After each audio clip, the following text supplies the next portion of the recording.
जम्मू आ गए, दिल्ली आ गए, अलग अलग जगह पे आ गए, और अभी सरकार उनको कह रही है कि फिर से हम मेरी बात समझ गए? क्या सबके साथ मर्डर हो जाता है? क्या सारी बहुएं जला के मार दी जाती? Shayara Bano versus union of India, लिखना कुछ नहीं है, सिर्फ सुनना है, लिखवाऊंगी मैं। ये बच्चों केस कब आया था? 2017 में। इसमें लीगल इशू क्या था? ट्रिपल तलाक, एम आई राइट? साथ ही साथ इसमें एक और इशू भी था, दैट वाज कॉन्सेप्ट ऑफ हलाला। ठीक है। और एक और चीज मैंने बताई थी आपको इंट्रोडक्टरी क्लास में कि पर्सनल लॉ इज लॉ और नॉट, ये भी तो था ना। तो यहां पर सुप्रीम कोर्ट ने इस पे तो डिसीजन दे दिया, इस पर साइलेंस, इस पर साइलेंस।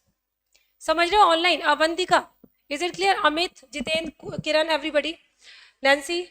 तो ये जो शायरा बानो का स्टेटस था, आपको लग रहा होगा कि यहाँ फिर से हमें जरूरत क्या थी, हम इस मुद्दे को उठाएं, because this was a violation of article number 14, article number 15 और सबसे इंपॉर्टेंट 21, है ना। Women's right to life with dignity compromise हो रही है हलाला में। तो यहाँ पर एक अभी केस आया है, इसको केस को थोड़ा सा ध्यान दीजिएगा और लिखिए, केस बड़ा इंपॉर्टेंट है। दैट इज समीना बेगम, ठीक है, that is Sameena Begum versus, ठीक, versus union of India. Union of India basically ये 2018 में रेज की गई एक रिट पिटीशन है, ठीक है, रिट पिटीशन है। और ये रिट पिटीशन आई किसके बाद थी? शायरा बानो के बाद। क्योंकि शायरा बानो में हलाला पर आंसर नहीं दिया गया, इसलिए शमीना बेगम एंड अदर्स ने, अदर्स भी है वैसे तो इसमें, इन्होंने मिलकर हलाला को चैलेंज करा और कहा कि ये practice article 14, article 15 plus article 21 का वायलेशन है। उस टाइम पर 5 जजेस थे जिन्होंने इसको स्टार्ट करा सुनना। आज 2025 आ चुका है, but still this writ petition is pending in the court of law. बेहतर होगी जल्दी से आ जाए और हलाला कॉन्सेप्ट को कंप्लीटली खत्म किया जाए, राइट। बिकॉज आज की प्रोग्रेसिव सोसाइटी में हलाला जैसे कॉन्सेप्ट को बिल्कुल भी रिकॉग्नाइज नहीं किया जा सकता, ठीक है। तो इस पर कुछ कॉन्सेप्ट लिखो फटाफट से। क्या लिख रहे थे आप?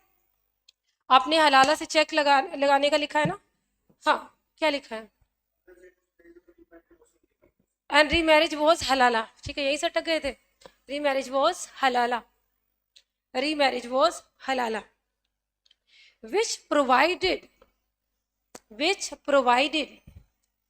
it essential, which provided it essential। हलाला एक्चुअली है क्या? आप ये लिख रहे हो, halala is a practice which provided it essential for remarriage,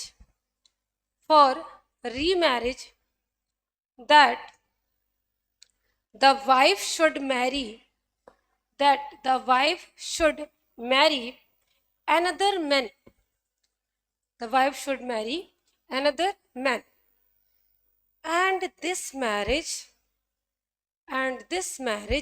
should be consummated, this marriage should be consummated। आप देख रहे हो ना मैंने शुड क्यों लिखवाया रोमी, इसमें मस्ट क्यों नहीं लिखा मैंने? क्योंकि इंडिया में हर प्रैक्टिस का एक ऑल्टरनेटिव होता है। इंडिया में जहाँ जहाँ प्रैक्टिस ऑफ हलाला हुई, जिसको डिफेंस भी करा इन्होंने कोर्ट में, उसमें consummation of marriage is not essential, it is simply a formality, जिसमें हस्बैंड भी बैठे होते हैं और वहां पर मैरिज हुई फटाफट और उसके बाद डिवोर्स भी हो गया। तो ये तो एक तरीके से आप प्रैक्टिस को गलत तरीके से यूज कर रहे हो फोल्ड करके। पनिशमेंट तो जब है ना जब मैरिज कंज्यूम हो, सेंटिमेंट्स हर्ट तो हो। आजकल के लोगों के नहीं होने वाले, है ना, आजकल थोड़ा हम लोग ब्राइट फ्यूचर वाले हैं। क्यों रोमी, इज इट करेक्ट?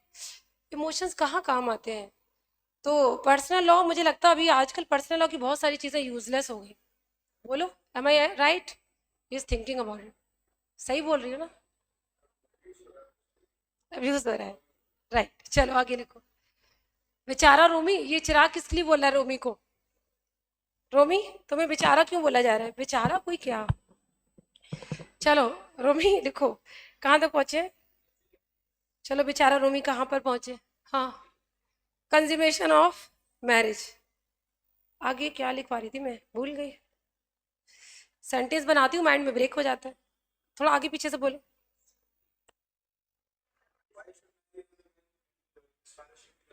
अच्छा ओके, आगे लिखो।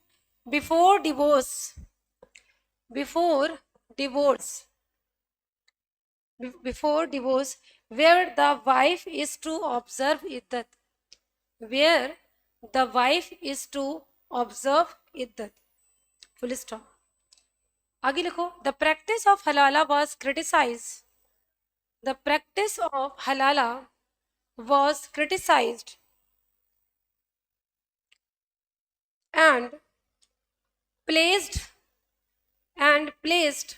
before the Supreme Court, and placed before the Supreme Court in the case of, screen पे देखो किस केस में रेज करा था? In the case of Shayara Bano versus union of India 2017, इस वाले केस में रेज करा। लेकिन सुप्रीम कोर्ट ने इस पे आंसर किया नहीं, है ना। सुप्रीम कोर्ट ने इतना बोल दिया कि देखिए अभी तो मेन मुद्दा हमारे पास ट्रिपल तलाक है, तो हम ट्रिपल तलाक सॉल्व कर देते हैं, बाकी इस पर हम बाद में आइएगा। आप लोग कंजूसी कर दी थोड़ी ना, यही डिसाइड कर देते। कभी कभी मुझे लगता है सुप्रीम कोर्ट भी ना टाइम पे काम नहीं करता, बोलेगा कि अच्छा इसको सॉल्व कर दे रहे हैं, इसको बाद में करेंगे। पर्सनल लॉ के बारे में बोला नहीं। आज भी हम लोग नरसू अप्पा माली से चल रहे हैं, वो वाला जो बॉम्बे हाईकोर्ट का केस है ना, उसी के हिसाब से चल रहे हैं। क्या लिखा? was criticized and raised in the case of Shaira Bano versus Union of India, but Supreme Court did not invalidate, Supreme Court did not invalidate, Supreme Court did not invalidate, क्या नहीं invalidate करा बताओ? हलाला, practice of हलाला, practice of हलाला को invalidate नहीं किया। Therefore another writ petition, therefore another writ petition was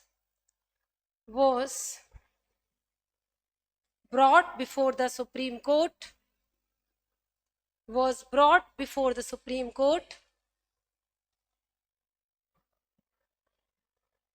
कौन सी?